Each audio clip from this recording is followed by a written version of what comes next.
Hello दोस्तों, कैसे हो आप लोग। आज सुनाने जा रहा हूँ दूसरों से अपनी तुलना न करें।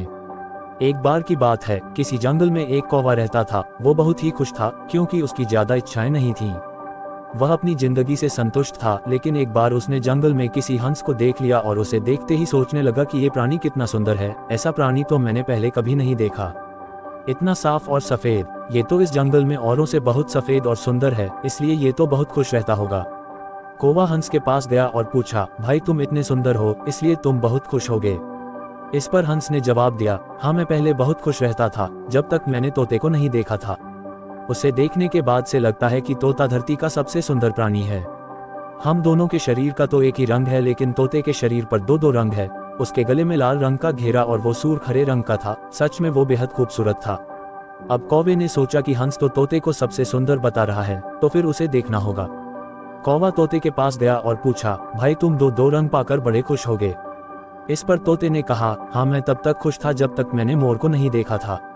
मेरे पास तो दो ही रंग हैं, लेकिन मोर के शरीर पर तो कई तरह के रंग हैं। अब कौवे ने सोचा, सबसे ज्यादा खुश कौन है ये तो मैं पता करके ही रहूंगा, इसलिए अब मोर से मिलना ही पड़ेगा। कौवे ने मोर को जंगल में ढूंढा, लेकिन उसे पूरे जंगल में एक भी मोर नहीं मिला और मोर को ढूंढते ढूंढते वह चिड़ियाघर में पहुंच गया तो देखा मोर को देखने बहुत से लोग आए हुए हैं और उसके आसपास अच्छी खासी भीड़ है। सब लोगों के जाने के बाद कौवे ने मोर से पूछा, भाई तुम दुनिया के सबसे सुंदर जीव हो और रंग बिरंगे हो, तुम्हारे साथ लोग फोटो खिंचवा रहे थे, तुम्हें तो बहुत अच्छा लगता होगा और तुम तो दुनिया के सबसे खुश जीव होगे।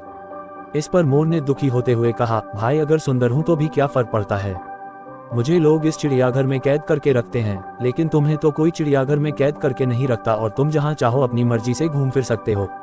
इसलिए दुनिया के सबसे संतुष्ट और खुश जीव तो तुम्हें होना चाहिए, क्योंकि तुम आजाद रहते हो। कौवा हैरान रह गया, क्योंकि उसके जीवन की अहमियत कोई दूसरा बता गया। दोस्तों, ऐसा ही हम लोग भी करते हैं। हम अपनी खुशियों और गुणों की तुलना दूसरों से करते हैं, ऐसे लोगों से जिनका रहन सहन का माहौल हमसे बिल्कुल अलग होता है। हमारी जिंदगी में बहुत सारी ऐसी चीजें होती हैं जो केवल हमारे पास हैं, लेकिन हम उसकी अहमियत समझकर खुश नहीं होते। लेकिन दूसरों की छोटी खुशी भी हमें बड़ी लगती है, जबकि हम अपनी बड़ी खुशियों को इग्नोर कर देते हैं।